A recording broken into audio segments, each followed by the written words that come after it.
Hello and welcome to That F1 Show. I'm Alan, and the other voice you'll hear, or if you're watching on YouTube, the person you'll see is Roger, if you're new to us.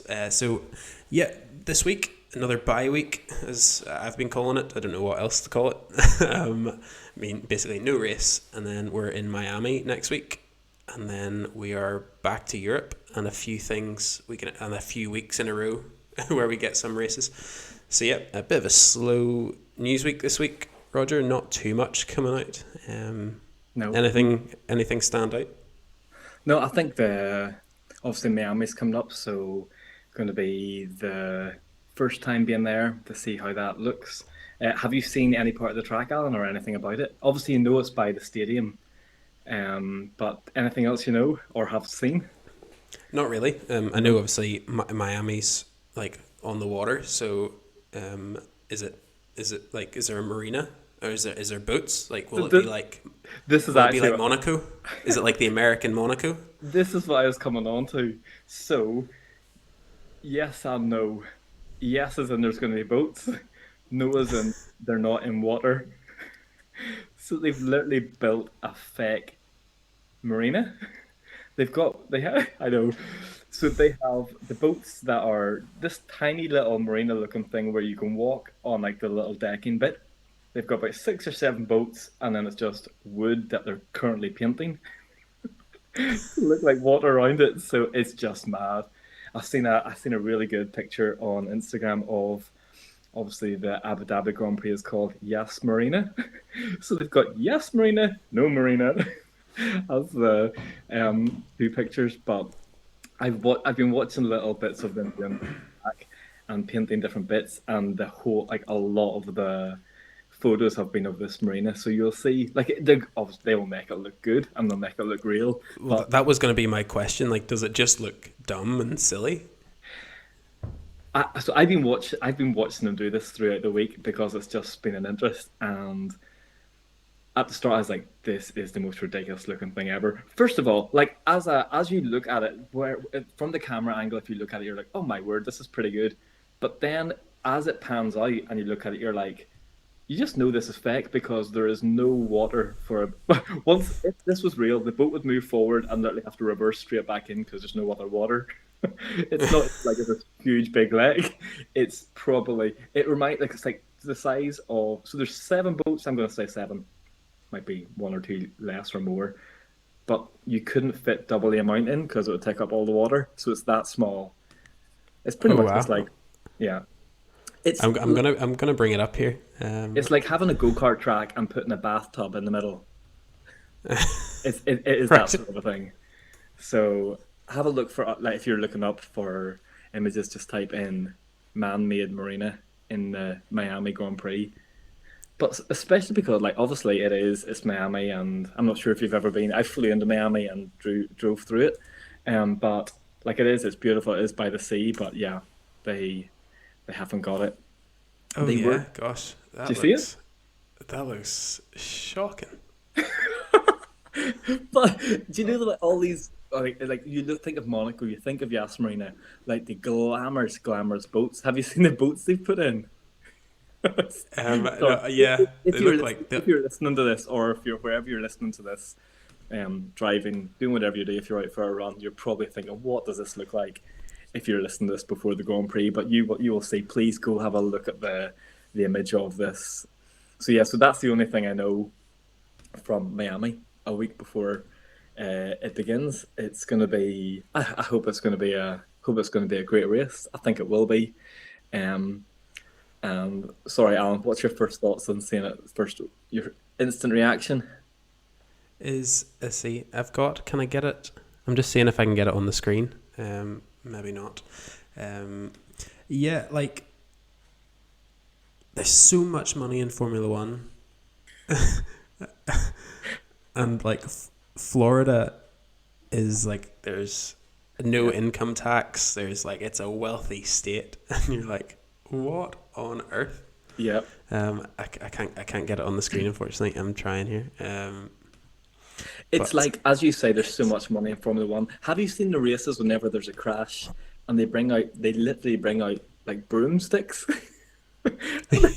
they're using broomsticks because like all this technology that they have, they're making these cars so advanced that like they could pretty much drive their remote control. All the stuff around the circuit, the technology is vast. And then it's like there's been a crash. We need to clear debris. Quick, get the brooms. That's like you've got road sweepers. Yes, like the road sweepers go around before the track and all this stuff. But obviously they've got to do things quickly, and what better way than just get a broom? Yeah, absolutely. So It looks like it would look great on a video game. yes, So I think I'm seeing like a rendered image. I'm going to put a virtual background here. Um, so this is what I've yeah, got. Let me move to. If you're watching us, I'll move out of the way. yeah. Like no, that's. I assume that's a. Oh, have I gone? Am I back? No, you're not I'm back. not back. I can still see them. No. You're back now. Let me turn off that virtual background. Yeah, it just looks. I hope it. Well, I'll reserve proper judgment until I see it on the TV. Yeah, But like that looks shocking. it does look good. Like it looks, um, I just like wonder how that was pitched in the meeting. I know it's it does, but it But is that whole thing of it. Do you see what I mean by the boats? If the boats were to move anywhere, they couldn't go anywhere because it gets. yeah, absolutely.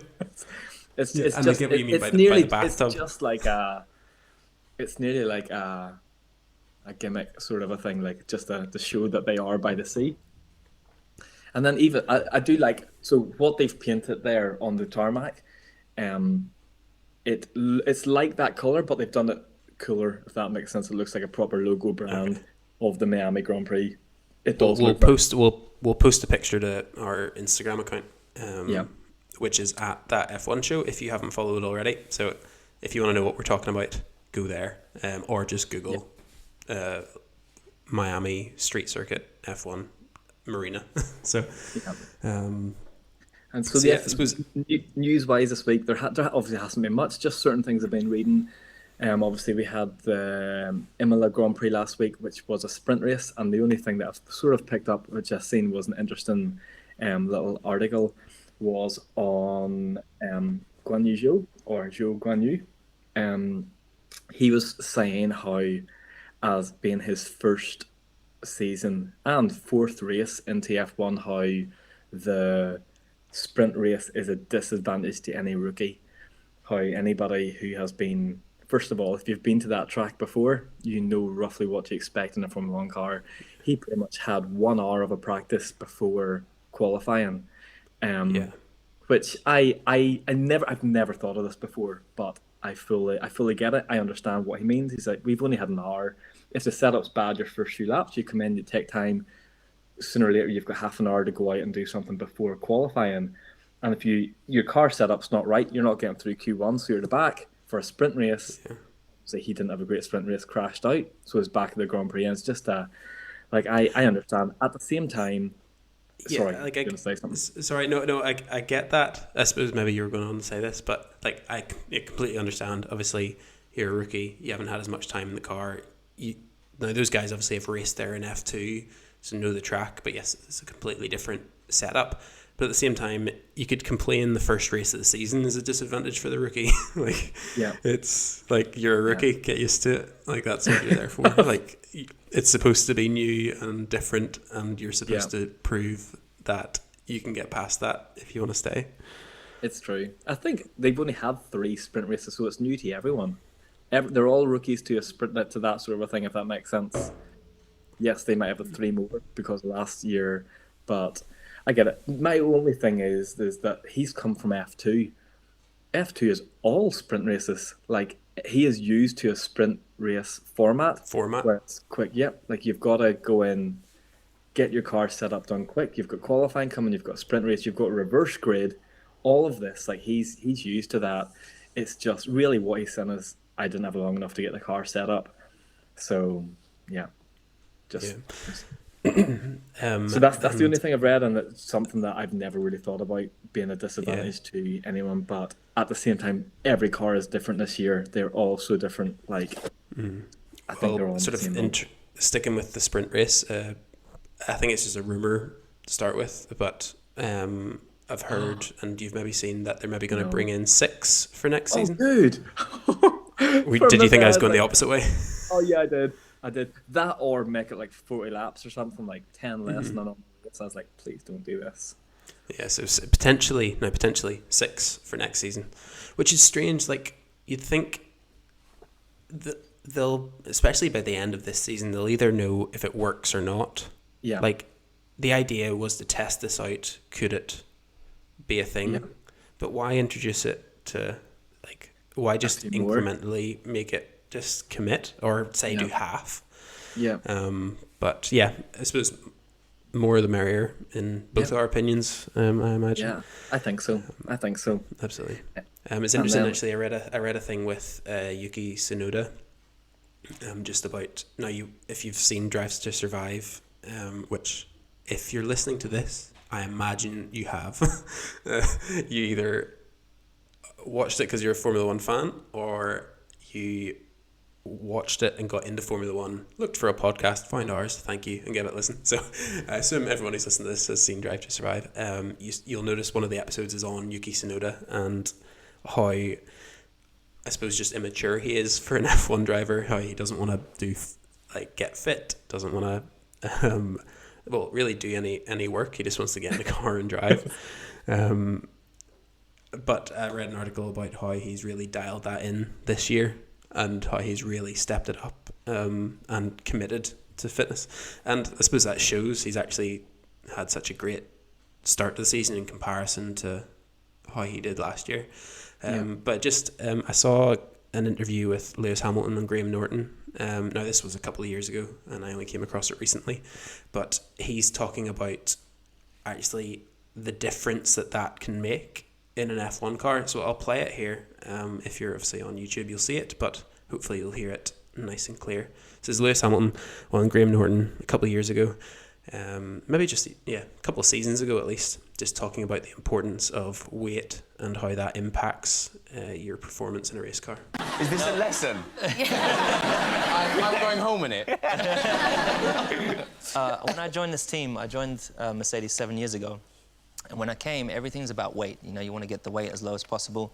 You want to make, the suit is as light as it can be, the boots are, the helmet, everything. And I redesigned the steering wheel when I got there. So it's the one thing that particularly I can have quite a hands-on, opinion on and help design. So all the buttons where they are, I helped.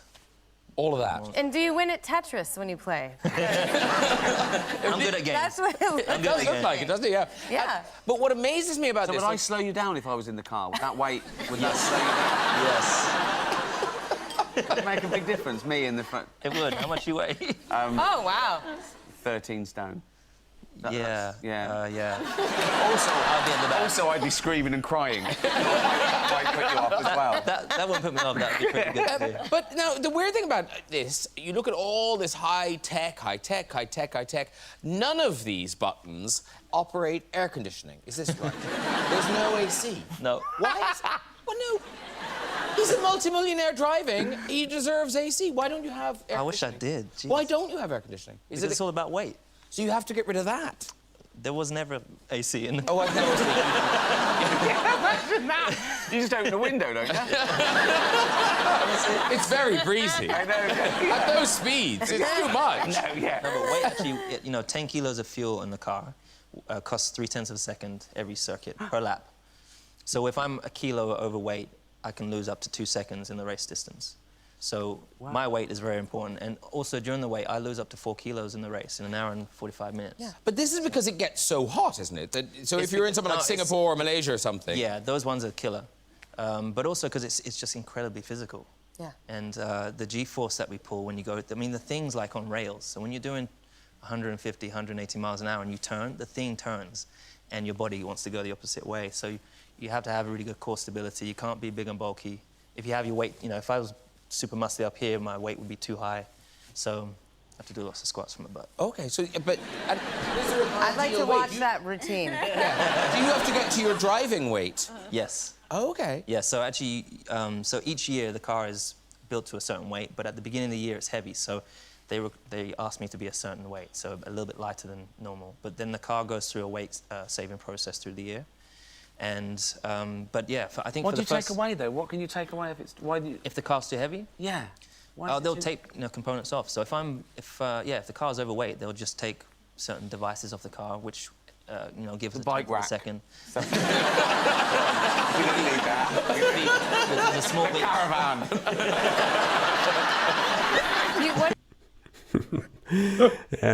That was great.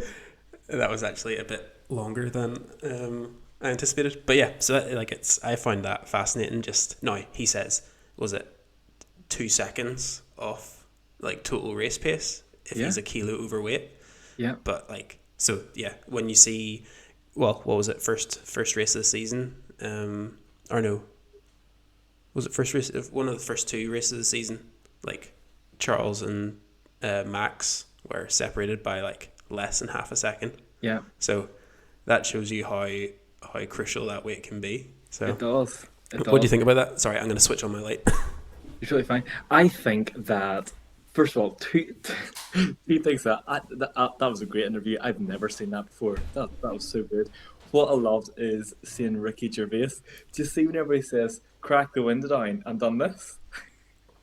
So if you were to do this motion to some Like winding a window down.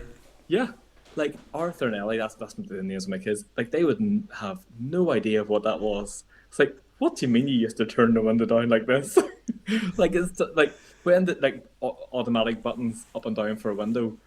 It's been a long time since I've been in a car where you wind it down, but that's the first I recognize him going like this. Oh, crack the window down. It's like, that's great.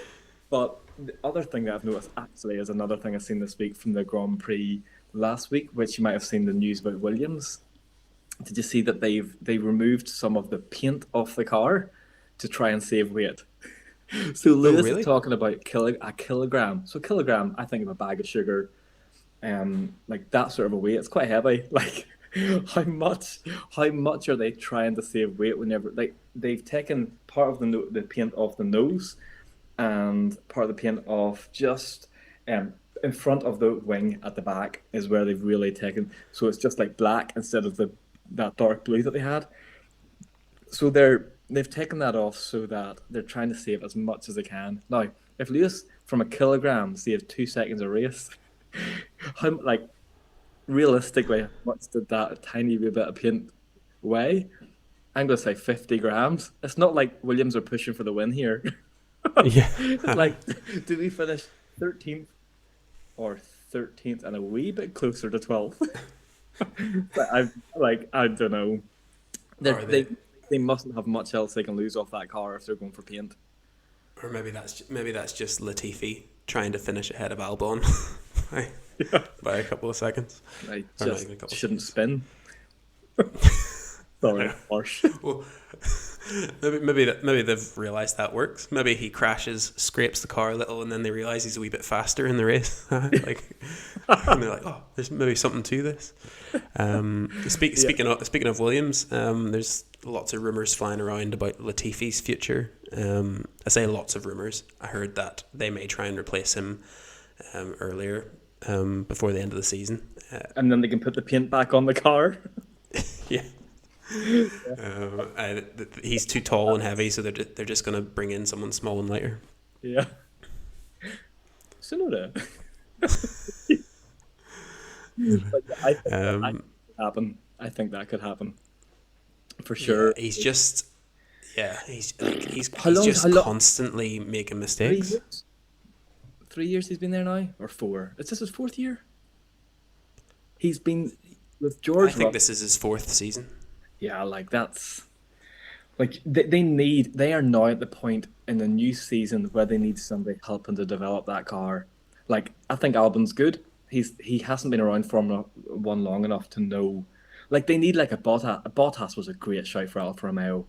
Been around Formula One, been with Williams, been with Mercedes, been up at the top fighting for wins, and has won races. Knows he's been teammates with great drivers. Coming into, like, they lost Kimi Räikkönen, who was that voice in the team. Like, to have Latifi and Albon I think they need the thing is who. Okay, they're looking. If what you see, what I've seen, they're looking at replacing them with Piastri. Yeah. Like yes, Yeah. as a replacement going forward, but I think they need someone like a Hulkenberg or Grosjean, who has been in Formula One, who could potentially still race. But like, I'm not too sure if Hulkenberg. I like him. I just like him as a person, but I'm not too sure he brings too much to a team to help develop it. But Not what you would need anyway. Yeah. You need someone like you say Bottas, because it's not just for the team; it's for the other driver. Like, how valuable is it for Zhou Guan Yu to have Bottas there? Yeah, Like, he can like ask questions. He can Exactly. see how a professional acts in Formula One. Yeah. It's like Mazepin and Schumacher last year. Yeah. Like, Schumacher looked great, but because he was against, well, Mazepin, I wouldn't say too much about him. And now he's with someone a bit more experienced. Seems to be not performing as well now. Like you said last episode, you're like, this should be, or you're treating this as his rookie season. Like, this is his chance to learn. But Yeah. it's like, how do you learn without having that experience there, like, for the team? And like, like Magnussen So, yeah, as well. What a great shout to bring back. But I think that Williams needs somebody like that. yeah, and like Alonso coming back to Alpine. Now, Alonso's there to win, Yeah. but he's also there to Yeah. help improve the team for the long term future. Yeah. Um, Who would you pick? Sorry, I asked an off the top question. Like who? I'm trying to think. Even people who have recently left Formula One, like to come in and help develop yeah, so and race. well, that's the thing. So, well, Williams have obviously tried to do that with Button. Jenson Button is their sort of team advisor or Yeah. whatever. I don't know what his exact role is, but that, I think that's the idea, is that a bit of experience to come into the team. So is that, maybe that's just not working? Maybe it is just their drivers. I think like Jensen is phenomenal and world champion, all that stuff. But he hasn't been around. The hybrid era, he hasn't really been racing in. He's been out of Formula One long enough. I think like you need to look within the last 2-3 seasons. Even like even Rosberg's too far. Rosberg would never come back. But he's out of it 3-4 years now. Like they need. Yeah, is there any? I think they nearly need for next season. They need to think of someone who's still in Formula One, who would be happy to switch and stay within Formula One. Yes, they might, a bit like a Bottas. So I'm just thinking here, I could lose a seat right now, or do I stay? Talk of that, someone like Sebastian Vettel. I've heard rumors, seen it actually today for the first time, that it looks like Lance's dad, is it Lawrence? Lawrence, yeah. Lawrence is tempted to sell the team. He's just like, it could just be a rumor. He might just be done. He's just like, you know what, like that. I expected to be at the top by now. I gave this 5 years. Yeah. We were Well, like, he's well. Yeah, and he like, well, billionaires like him buy, like, obviously, like, they rarely, I imagine they rarely do things on that scale for fun. They absolutely, I'm sure, spend tens of thousands, hundreds of thousands on just things that just entertain them. But when you're talking about Formula One, that you're talking hundreds of millions. Yeah, he's in that to make a profit. he is. Like, there's and if they're not performing, they don't make profit. as they say, whenever he bought the team, like he got it at a very good, reasonable price. But how much Formula One has grown, Netflix Drive to Survive, the amount that it's now in more countries and more races than ever before, it's a profitable time to sell. So I think that he could actually get out, which would mean that would Stroll keep his seat? Not sure. And which would free that seat up, but also, like, with Vettel's in the contract, he's paid probably a good amount. If he left, the new buyer might not have that amount to keep Vettel. Vettel could end up, I'd say, like, he would be a great shout for Williams. Yeah, absolutely. So that's what I would look at if I was looking at the driver in the grid. He's who I would. Williams' history. Williams is a name in Formula One. Still glad that they kept the name. But I think the only thing with Vettel is he joined Aston Martin because there was that sort of expectation that in a couple of years they'll be in a winning position. It's like he joined because he wanted to still compete. Obviously, he knew he wouldn't be at the top, but he still wanted to be there or thereabouts. Yeah. So my initial thought was, well, going to Williams is a step further back from that. But then we're 2 years apart from that, so maybe his expectation is like, I just like Kimi Räikkönen. I just love driving. I love being in Formula One. Maybe I could be of real service. Yeah. To someone like Williams. Yeah, a bit like just Damon on Hill. that- Whenever Damon Hill finished, he was with Williams, and he went to the Arrows. He went to Jordan, and Arrows were at the back of the grid, and where he's just like, "Do you know what? I just want to help. I love Formula One. I want to help a smaller team," and like that sort of a finish. Yeah. Could that mean the end of Aston Martin as a team? Because Well, there's obviously chat of, yeah, but there's, as in, he bought Aston Martin, and then, he bought Racing Point, yeah, or Force India, changed them to Racing Point, and then bought Aston Martin. So combined the two as because obviously the brand awareness, and he bought Aston Martin. He needs to sell cars, make it Formula One. Yeah.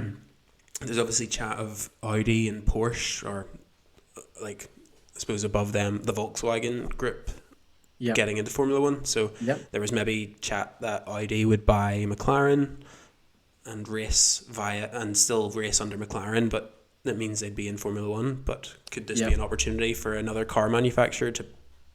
Could be. Exactly. I think that is what he's going to try and push now. If this is true, it would be a smart move, and he's a smart guy.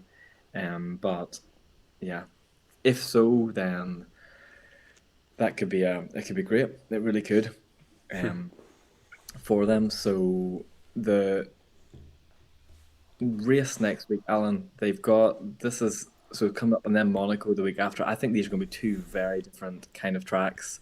Obviously, Monaco's so different.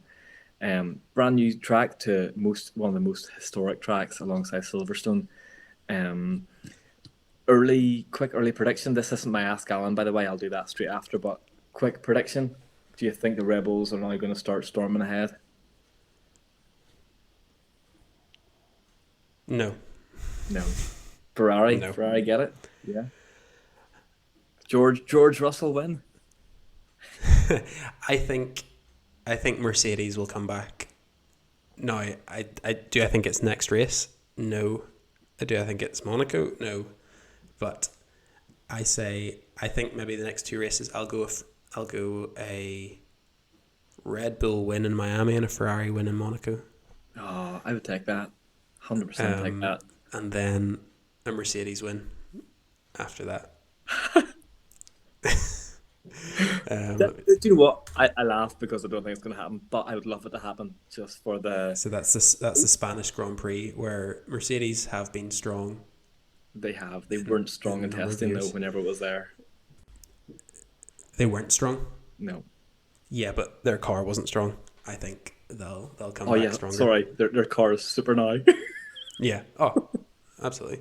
They'll learn from Miami. They'll learn from Monaco, and boom, race win, and then. They'll just bring a new car. They'll just great. Yeah. So, but who knows? Like question for you this week. Nothing Formula One related, but car related. So, do you know whenever you go to a petrol station and you're filling up your car? So obviously Formula One doesn't do refueling anymore, but if they're refueling, we go to a petrol station and fill up a car. Why do 99% of people stand, hold the fuel nozzle on, and then whenever they're coming towards the pound or the dollar, like £20, they go slow and try and get it bang on 0-0? Do you do that? Why do they do it? Or Yes. Why do people do this? Why not just fill up and just stop and go and pay the amount? I don't know. I do it. I suppose it's just a game. So most people do it. Most people go whenever you pull out a petrol station, the pound, dollar, whatever your currency is. We are UK, so it's pounds. So you'll see that everyone's like £15, £20, £30, £40, whatever. Why do we fill it to the closest, like, 10? I don't know. I suppose it's just a game. Or are you competitive? Well, to be honest, I don't. I learnt this from you. Is that so? I just let it go until it's full. It clicks, and then I learnt this from you. 10 years ago?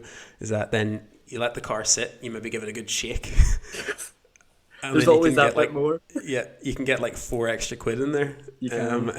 So can. at that point, then, my goal was like £4 or £5 extra. So then Okay. when I get to the end of that £4, I'll go and try and get it to stop. Okay. But is there? I say because it's a game, but is there an actual, like? Do you have No. an answer? No, Okay. it was just an Ask Alan around Okay. why. But most people, if you're listening now, let us know if you do this. Like, you go to a petrol station and even if your car say your car's completely empty and you only want to put 20 quid in. Now, back in the day, I think it comes from whenever you had £20, you just paid on notes or cash. So you're like, oh, I've got 20 quid in my wallet, I'll go and put £20 in. We're now in the day of contactless where you can put whatever in you want. But we've just learned this thing from parents or from whenever we just use cash. But you could just stop and go and pay whatever that is. Or it's not even like a thing like, oh, I want to see how many litres I get for my 20 quid. Because that changes every petrol station you go to. So, yeah, just a interesting one. Let us know. Yeah. Listening to this, let us know why you do that. Why do you go slow at the end? And then, sorry, nice. You get annoyed when you go over. You're like, oh. Yeah, and you're like, oh, I'll just go on to the next pound. Try it then. You do. So crazy. Do you go to the next pound, or do you go to the next £5 or £10? Oh, if I was towards the end, say I was putting in 20 quid. Well, if Yeah. I had more than 20 quid, obviously, I would just go to the next pound and try it Okay. there. But if I go over that, I will go to the next pound until I can't afford it or until it's full. Thanks for that. In terms, I've just got a question for you before we go. More just from my curiosity. I could have looked it up if I really wanted to, but I figured I'd just ask you on here. Oh no! This obviously, makes me feel like I should be smarter than Google. well, just from because you've watched Formula One for so long, you'll know it. But obviously, Braun bought Honda, and Honda were no longer mentioned. Then Mercedes bought Braun no longer mentioned. Just likewise with Force India and Racing Point and Aston Martin Racing Point. Why is Sauber as a team still referred to Alfa Romeo are still referred to as like Sauber? Am I saying that right? Sauber. Yep. Sauber. So obviously Sauber were a team. It was then like BMW Sauber, was it? Yep. But they're still called Sauber. It's almost just like they have like a brand stamp on them, but it will always be Sauber. I'm just curious, do you have any insight into that? I don't. I actually don't. I know that it is still mentioned. It's a bit like, now I know within an engine, they still talk about the Cosworth engine. Cosworth used to be used within the Minardi team and things like that, so they'll still talk about a Cosworth engine. Sauber, I always remember being linked with, like, you had the Ferrari team and then you had the Sauber team. It used to be the Sauber team, and then so Kimi Räikkönen was part of that before he came to Ferrari and all that stuff. Well, that's what they said. Like he was going back to Sauber, not Alfa Yes. Romeo, because he didn't start with Alfa Romeo. Yeah. He was going back to Sauber. Yeah, but it's interesting. I'm not too sure. We should definitely look that up. But because for sure with the Braun was brought in as a name. Do you know why it was called Braun? Well, Ross Braun, it was his Ross team. Braun. He bought it from Honda. It was Richard Branson bought the team. So okay. Virgin was the only sponsor on the car, if you remember. So it was that white car, a bit of yellow. Virgin, Richard Branson bought it, brought Ross Braun to do the whole car. So they're just like, it's your team, you lead it, call it Braun. So that's why that. And then he obviously went with Mercedes, and Richard Branson done his one season. He's just like, well, a championship, happy days, I'm done. that, like you say, billionaires aren't in this for like they're there. He made a serious amount. Has done a stint in Formula One. So yeah, Sarber, good question. I'm not too sure. Let's check that out and see why. I'll look into it because it is the only case where I Yep. hear that where it's to go back. But yeah, no, that's great. I'll look into that and I'll look into it and I'll let you know next Do- time. do. But yeah, we'll call it there. That'll do us. We thought this would be a 10-minute chat. We were prepped for maybe 15. I was thinking, and there we are. 35 minutes in. So if you got this far, thank you so much. yes. Thanks for sticking with us. We are everywhere on social media at that F1 show.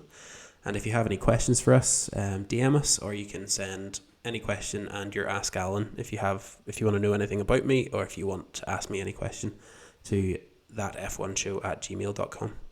So thanks for listening, and we'll speak to you next week when we are breaking down the Miami Grand Prix. Take care, guys and girls. Bye.